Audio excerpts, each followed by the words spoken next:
My approach to me ordering coffee is the same as my approach to playing video games. Because playing video games, I will just button mash until something good happens. And it's, the same thing I do with coffee. I order it so seldom that, like, I will go there, finally figure out something that's good, and then not know how to recreate it next time I need to. So goodbye to whatever I just drank. I don't know what it was, but it actually tasted good for once. Oops. One day I'll be a functional human being, but not today.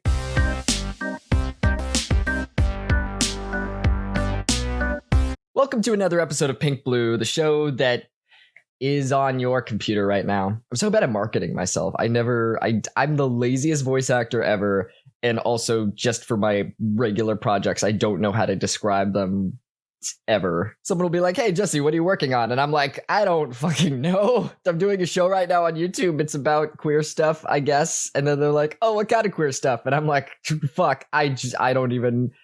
I talk about my dick a lot, which is just regular dude stuff, I guess. Let's talk about dicks. I'm just kidding. This episode isn't... Actually, it is. It is about that. Oh my god. One day there'll be a PinkBlue episode that's not about penises, but that's... not today. So last episode was all about sex with trans dudes versus sex with cis men. And it was more about taking experiences from other people and, you know, recycling them to see, like, what things might be like. So this episode is going to be focused more on what it's like for me. And again, this is my experiences, not anyone else's. So this is not like a perfect how-to list of things. My experience is going to vary, so yours will also, if you are a trans person who is also on T and experiencing sexual intercourse is what I was about to say. I don't know why I got so technical with it. If you're gonna fuck, then that's your own business. You will fuck different than me? Okay. God, I'm so awkward. So before I go into things, a little bit about myself. I am pansexual, which means I like to... whatever joke people make about pansexuals. I like to hump cast iron appliances. Oh, nothing gets me hard like a good fucking stovetop bowl made of metal. Just talking about it is getting me hard. I did not realize that I was pan until after transition, but we will get into that. I'm also polyamorous, which means that I have relationships with everyone. No, I date around. I can have multiple partners and such like that. Since going on T, my ability to experience romantic attraction has gone away. But I still like to date. I like dating. It's fun. I like going on cute dates with people. It's just that the top most intense feeling that I can have for someone is like very intense friendship. But that doesn't make it any less important to me or less valid or anything. I still really enjoy the experience of that, you know? Like if I were to like make my perfect relationship, it would be a friend that I really care about and they really care about me, and we're able to talk and be honest with each other about stuff and just be very close and go on cute dates, and sometimes we have sex. That's like ideal for me. And that's, you know, in society we are so focused on the structure of like, okay, you date one person and then like you date for a while and then like 3 years later you get married and you do this and do that.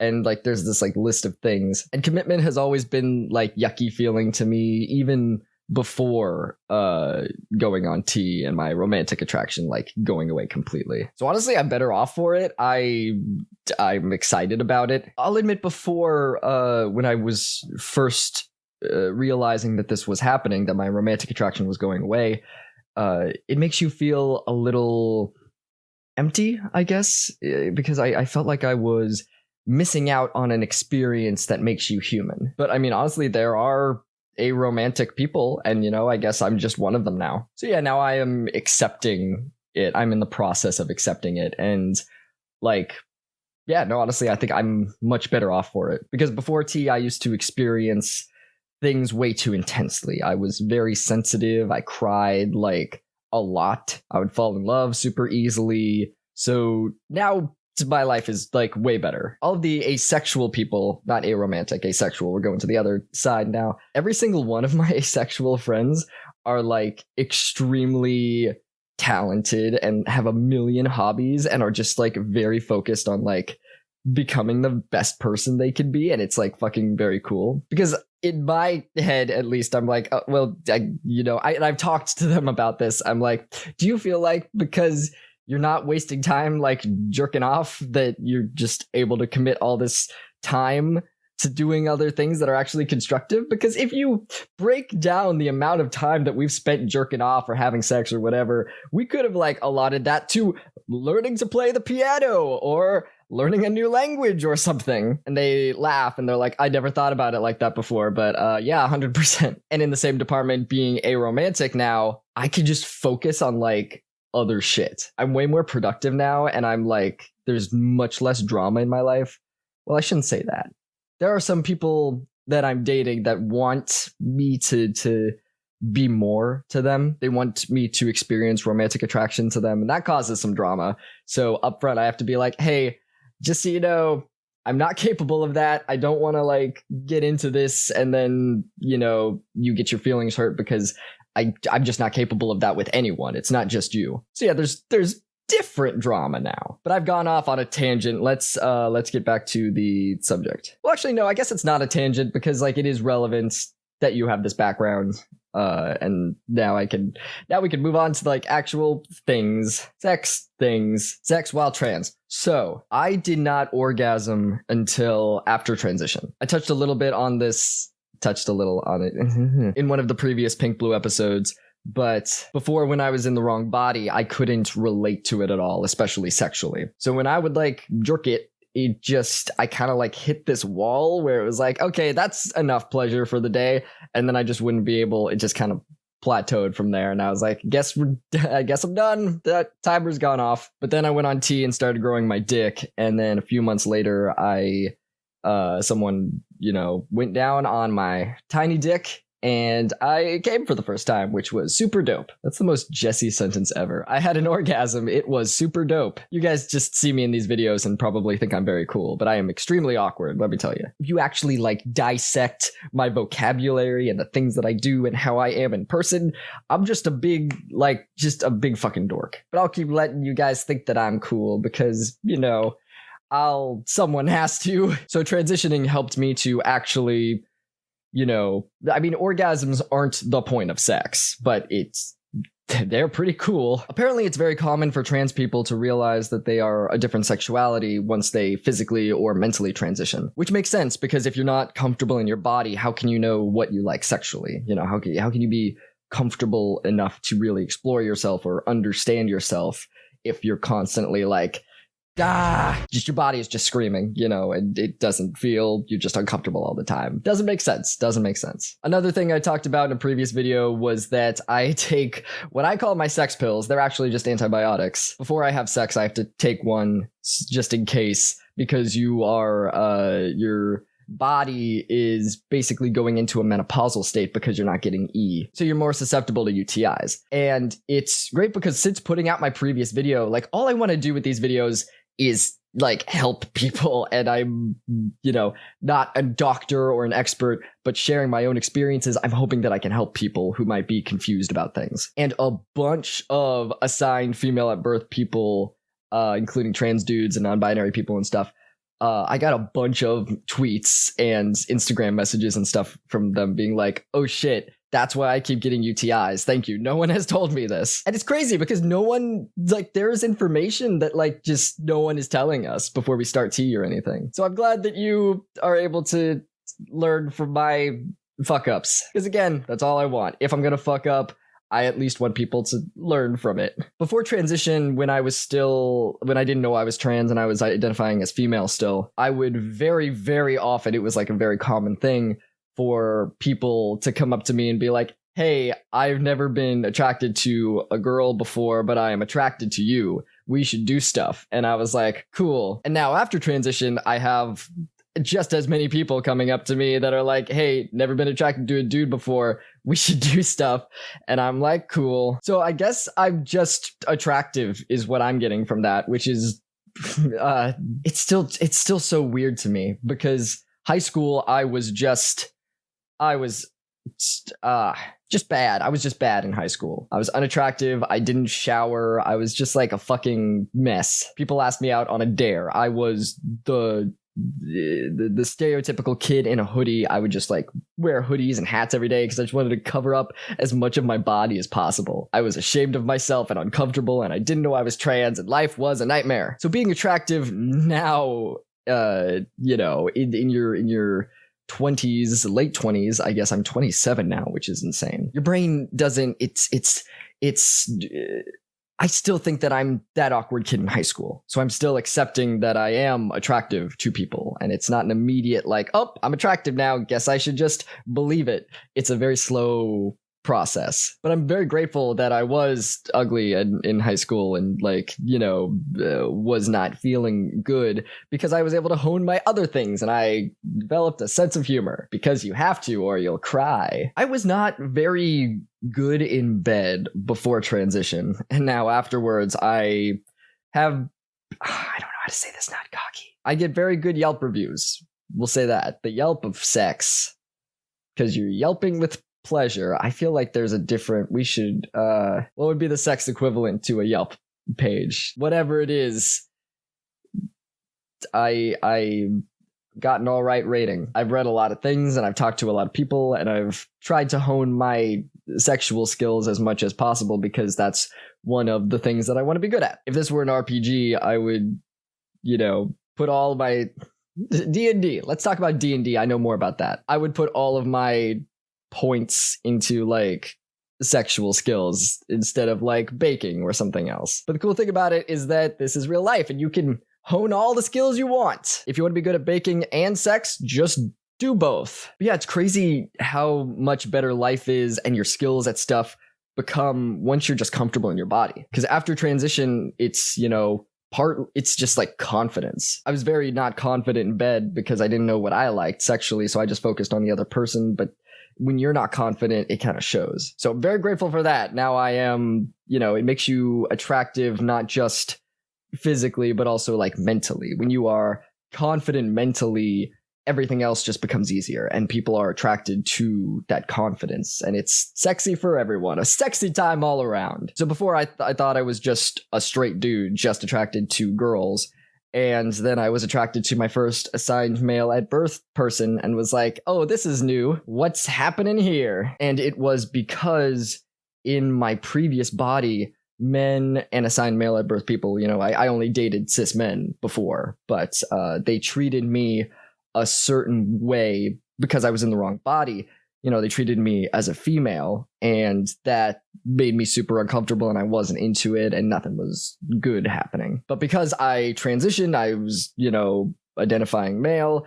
I hadn't even gone on hormones yet, but people treating me as male, an assigned male at birth person treating me as male, all of a sudden my dick was acting a certain way. I hadn't grown it yet, but even then my sexual parts were doing things I hadn't experienced before, looking at an assigned male at birth person, and it felt good and it felt right that someone was treating me male. It turned me on. I was feeling things that I never felt before because I was being treated like my true self. But I was very insecure about it at first because I had all this history where men would treat me physically, and mentally in that certain way that I was scared. I was scared that this person was going to treat me the way that these previous people had. And I still had a lot of like toxic masculinity shit that was rumbling around in my head. And, I did not treat them very good, like at all. I was just so insecure about being attracted to an assigned male at birth person that I wanted them to become more feminine for me. I asked them to shave certain hairs or pluck certain things or dress a certain way, because I was insecure and I was taking it out on them, which totally sucked. And I still feel awful about it. And I'm probably going to feel that way for the rest of my life, but we need to, luckily it was an experience that I can learn from and advance in the future so that it doesn't happen again. And now I'm way more secure, but in the beginning it was rough because I was just so insecure. It was my problem, and I was making them feel uncomfortable in their skin, and that just fucking sucks. Even today, something that I'm getting over is just being close in proximity to assigned male at birth people, like cuddling and stuff, because I'm used to, again, being treated a certain way in the previous body.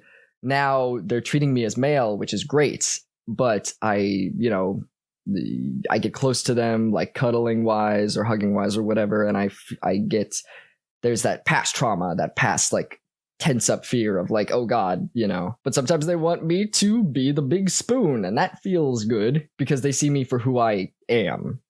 So at that stage of my life, I was like, okay, I'm attracted to an assigned male at birth person for the first time. Awesome. I'm attracted to assigned male at birth people, but I don't know, I think I'm only attracted to like non-binary people, like trans people.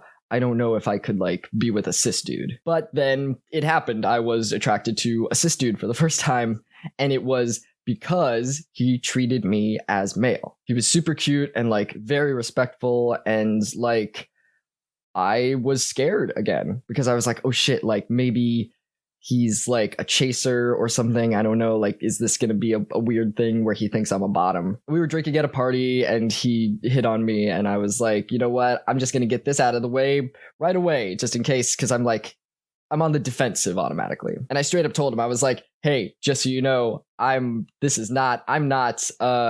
I like to penetrate people. I do not like being penetrated. I just want to get that out of the way in case you are expecting something else. And he was like, oh no, that's cool. Yeah, I only want to do things that you're comfortable with. And that sounds pretty dope. And I was like, okay, cool. All right. He was just being like extremely respectful and like very fucking cool. And that turned me on even more because I felt like peak good. Here is this cis dude who is attractive and is attracted to me as a guy. He's not expecting anything else. Nothing weird, nothing fetishy. He's just like seeing me as a dude that is attractive. And, because that's like one of the things he said when I came at him with this like, hey, just so you know, please don't be a chaser. He was like, you're just a very hot dude. And that just like made me feel so validated. Just dudes being dudes. Just a guy hitting on a guy, we're just yeah, it was just like the best that the scenario could have gone. Because not only that, he asked me what complimentary words I was comfortable with. We were chatting and he was like, hey, like he did things that I didn't expect him to. He was like, how do you feel about the word pretty? Because I want to, say something, but I don't if you're not comfortable with that word. And I was like, damn, that's like, that's so great that like he asked me that, because like some people just use words, adjectives that are like more feminine, and it makes me uncomfortable. And I was like, I prefer handsome actually, but I really appreciate you asking. That's like, I was like, wow, what the fuck? This cis dude is like actually knowledgeable about like trans stuff. Like, why would he think to ask that? And later I found out that he actually has a trans brother, and like he was so sweet. It was like this very sweet moment where like I was talking to him, and this was like weeks later that I found out, but I was talking to him and he was like, yeah, it's cool because like I always wanted a brother, and then it turns out that I got one, and I was like so happy about it. And that's just like, that's so sweet and so cute, and just made me even more attracted to him. But yeah, it's crazy how, basic human decency and respect and consent can just make me real horny, and it'll also make other people real horny. It's almost like we should just do that all the time. Just good. We should all have basic human respect for each other, and God, the world would be such a better place. Because yeah, it was a lot right out the gate. I was nervous about like being attracted to this cis dude for the first time, like legitimate attraction. Because before I was attracted to cis dudes, but not really, because like my body wasn't, I was attracted to them, but then they treated me in a certain way where I was like, nope, this ain't good. This feels wrong. But why feel wrong? Then discovered that later. But yeah, it was very good that like my first experience after transitioning was being with this like very cool cis dude. And it's funny because we haven't even hooked up yet, but like I'm very attracted to him and he's very attracted to me. So it's probably gonna happen, but maybe it doesn't. And if so, who cares? Because honestly, it was just that very human experience. I'm very glad that he was able to make me feel comfortable, you know? It will forever be a good memory of mine just because, like, I needed that. I needed that first good experience with a cis dude because, like, God, before transitioning, I was just with the worst dudes that you can imagine. And let me tell you, I've been with a lot of bad cis dudes since, but at least this good experience was something that, like, let me dip my toes in the water and be like, hey, cis dudes won't all treat you like garbage. There's 0.00000000001% that are actually kind of knowledgeable about trans issues and are cool and won't make you feel like shit. Because oh boy, cis dudes love making me feel like shit. And a lot of them don't like do it on purpose, which sucks. That I wish, you know, it's something happens in the moment that just like turns me off. I'll brief them on everything and be like, hey, I like this. I like these words. I don't like these. Blah, blah, blah. And they're like, cool, awesome. And then they'll do something in the moment that immediately turns me off. And I'm like, I didn't know I had to tell you not to do that. Like, I shouldn't have to tell people this, but don't make fun of a trans dude's body. Like, just don't. I didn't know I had to tell you this. Don't do it. I think I touched on it in a previous video very briefly, but like, cis dudes will be hitting on me and then in the same breath, like, make fun of my body in some way. Like, just like, why'd you do that? I was horny for you. Now I'm not. If something is on the line, don't say it.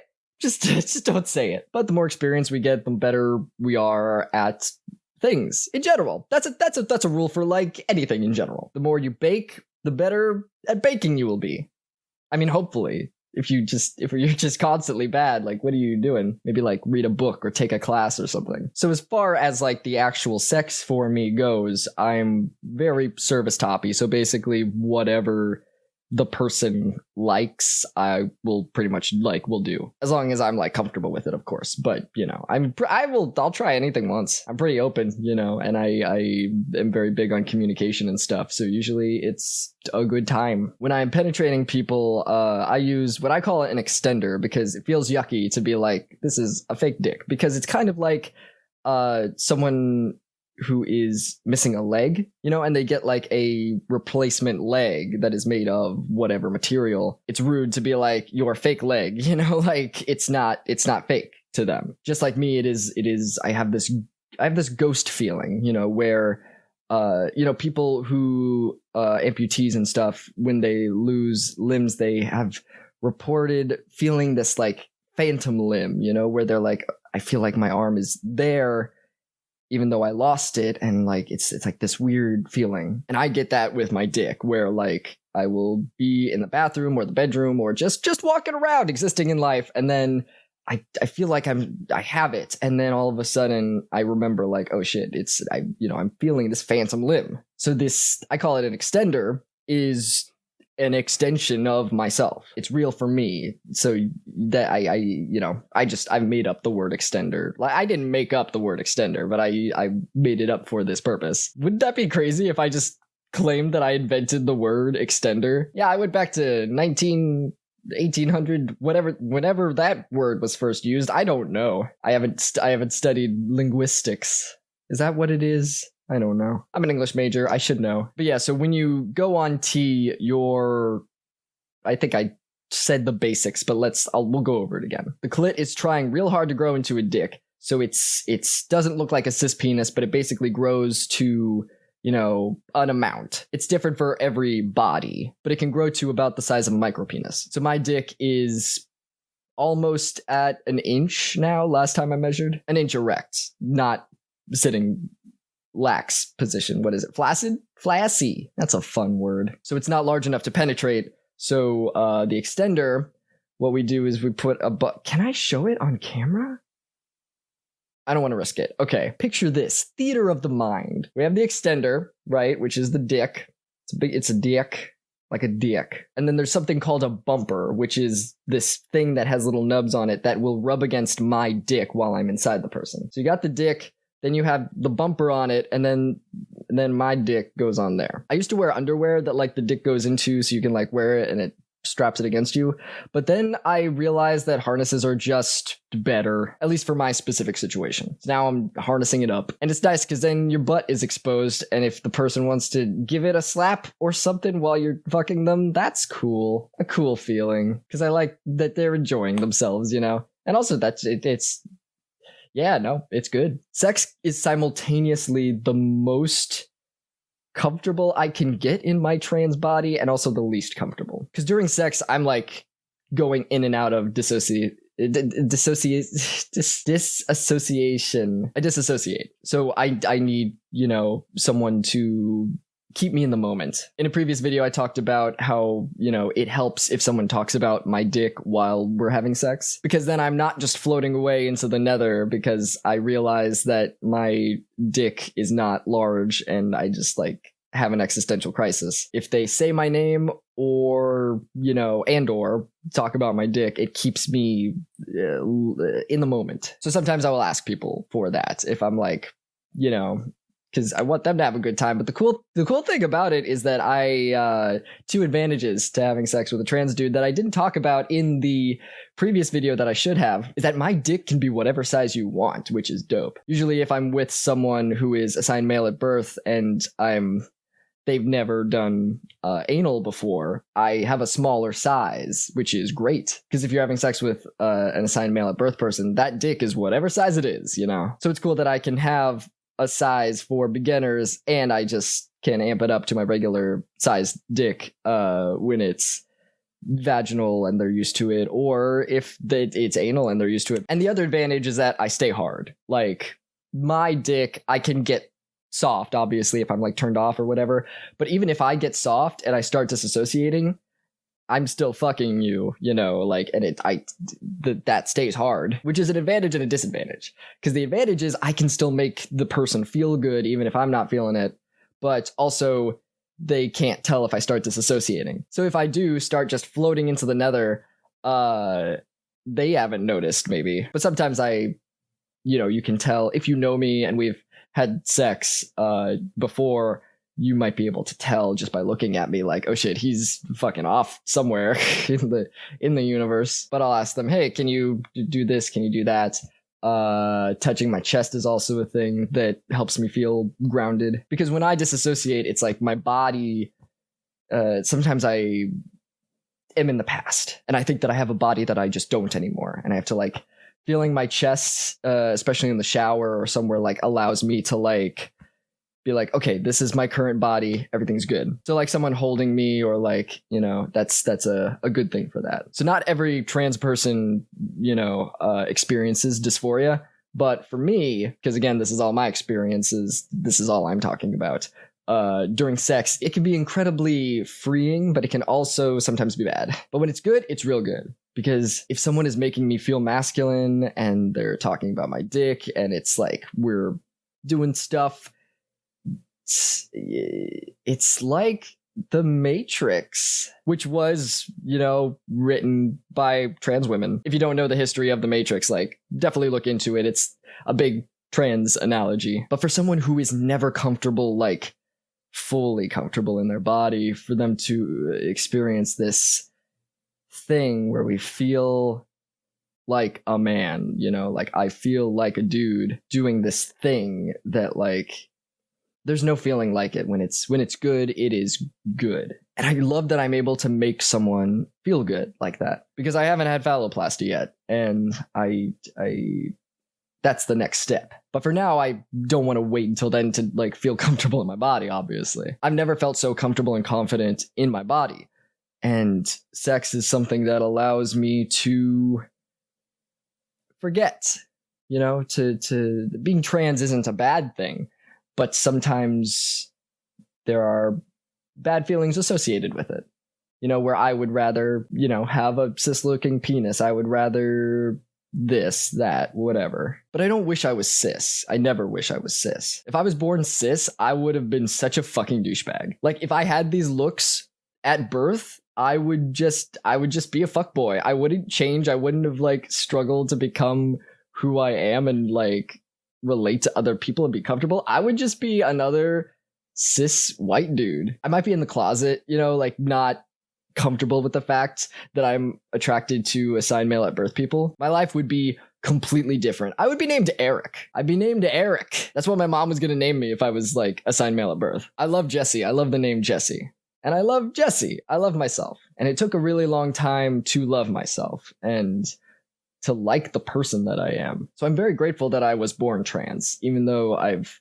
struggled a lot with identity and emotions and everything. But I'm very grateful for who I am. And, you know, I finally love myself for the first time, and I'm very grateful for it. Again, this is all just based on my experiences, but something that I maybe should have mentioned in the previous video was that sexually it's different getting me off than an assigned male at birth person. Because for an assigned male at birth person, I'm like very, very generalizing. You can just like touch a dick and like it'll eventually come if they're in the right headspace and they relate to the dick and all that. You know, I'm being very general with this because some people, you know, it won't happen if they're not in the right mindset or they don't relate to the genitalia and all that. But being very general, dicks, I can figure out. With my not cis dick, you can touch it all you want, but if I'm not in the mental, like I don't usually come from sex, like penetrative sex. If I'm inside someone and the bumper is hitting on my dick, I can get there if I am. It's weird. If I'm having sex, but if I picture, I have to imagine like other sex in order to like orgasm. But I couldn't orgasm at all before, so I'm like, well, I'll take it. Usually I'll just like make the other person come, and then they're like, what can I do to make you feel good? And I'm like, I can come from like a blowjob, but like I can come while I'm inside of someone, but I have to be very comfortable with them and also have to be in the right headspace and all that, because my dick can get touched all forever, but if I don't like imagine other sex while the sex is happening, I can't orgasm. It's weird. I don't know. I've talked to people about it and they've been like, oh, that's the case for me too sometimes, but it's still weird to me. I wish I could just you know, come from just like being in someone, but that's doesn't happen. It's happened a few times, it's really cool when that happens because it's enjoyable for both of us. But in general, I usually just come from the person finishing me off after I'm done making them feel good. So yeah, this video was about my experiences of having sex as a trans dude, and the tagline for it, I guess, is just if we could take something from it, I guess a summarization would be, it's confusing, sometimes good, sometimes bad. When it's good, it's real good. When it's bad, it's real bad. But I hope this has been a little informative. Like I said before, everyone's experiences are different, but if we can take things from my experience and they can help you in some way, then that's good. Stay safe, stay horny. I'll see you in the next video.